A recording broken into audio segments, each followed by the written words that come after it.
Morning प्यारे बच्चों। आज हम लोग पुनः जैसा कि कल आपको बताया गया था गुल्ली डंडा के राइटर लेखक के बारे में, प्रेमचंद जी के व्यक्तित्व के बारे में, आज उसी लेसन को हम लोग आगे बढ़ाते हैं। सबसे पहले गुल्ली डंडा में रामा और गया नामक व्यक्ति के द्वारा यह कहानी आगे बढ़ती है, जो बाल्याकाल से लेकर के और युवावस्था तक गृहस्थ आश्रम में प्रवेश करने के उपरांत तक यह कार्य संपन्न होता है। जैसे राइटर ने सबसे पहले इस खेल के बारे में कुछ तथ्य बताया है कि एक खेल खेलों का राजा है और बहुत ही सस्ता खेल है।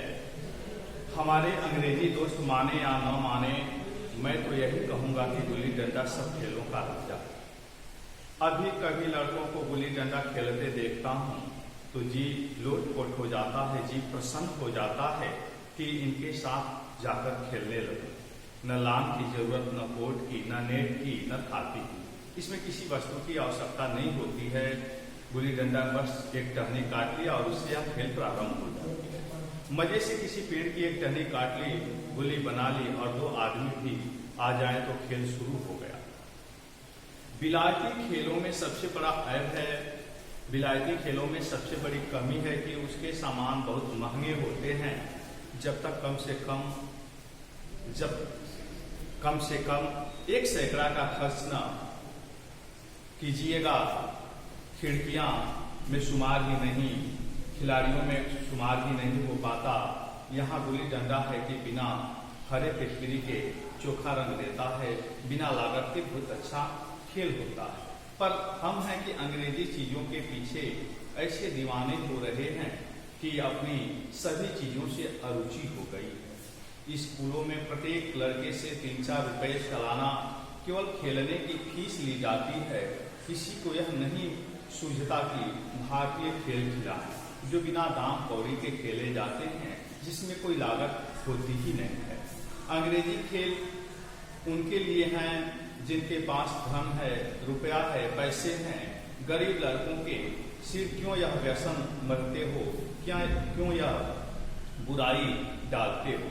ठीक है, गुल्ली से आंख फूट जाने का भय रहता है, तो क्या क्रिकेट में सिर फूट जाने, तिल्ली फट जाने, टांग फूट जाने का भय नहीं रहता। अगर हमारे माथे में गुल्ली का दाग आज तक बना हुआ है तो हमारे कई दोस्त ऐसे भी हैं जो थापी को बैसाखी में बदल बैठे हैं। यह अपनी अपनी रुचि है। मुझे गुल्ली ही सब खेलों से अच्छी लगती है और बचपन की मीठी स्मृतियों में गुल्ली ही सबसे मीठी है। अब यहाँ तक राइटर ने इस कहानी के बारे में परिचय प्रदान किया। उसके बाद अब यहाँ से कहानी को दूसरी तरफ मोड़ते हुए कह रहा है कि वह प्रातःकाल घर से निकल जाना, वह पेड़ पर चढ़कर टहनियां काटना और गुल्ली डंडे बनाना, वह उमंग, वह उत्साह, वह खिलाड़ियों के जमकर, वह पदना और पदाना, वह लड़ाई झगड़े, वह सरल स्वभाव जिसे छूत अछूत अमीर गरीब का बिल्कुल भेद न रहता था, जिसमें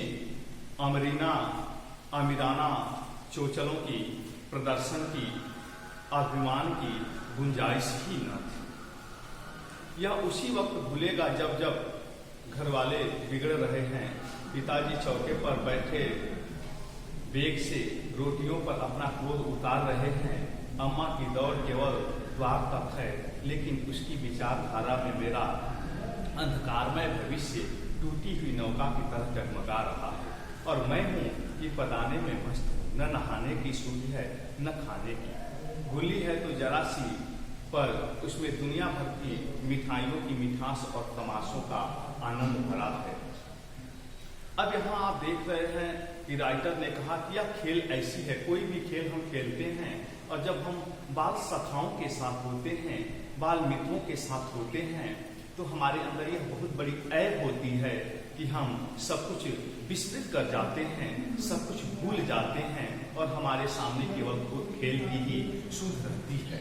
राइटर भी यह बताना चाहता है कि यद्यपि हमारे माता पिता हमारे भविष्य की चिंता में खोए हुए होते हैं, जब हम घर पे नहीं होते हैं, जब हम खेल रहे होते हैं, तो हमारे माता पिता हमारे भविष्य की ओर चिंतित होते हुए हमें चाहते हैं कि हमारा बच्चा समय पर आए, लेकिन जब हम उनके सामने नहीं होते हैं तो बात बात पे क्रोधित होते हैं और बात बात पे अपने क्रोध किसी न किसी वस्तु पर उतारते हैं। जब माताएं क्रोधित होती हैं तो अंदर से आकर के और दरवाजे तक आती हैं और दरवाजे तक आकर के पुनः घर की तरफ वापसी करती हैं।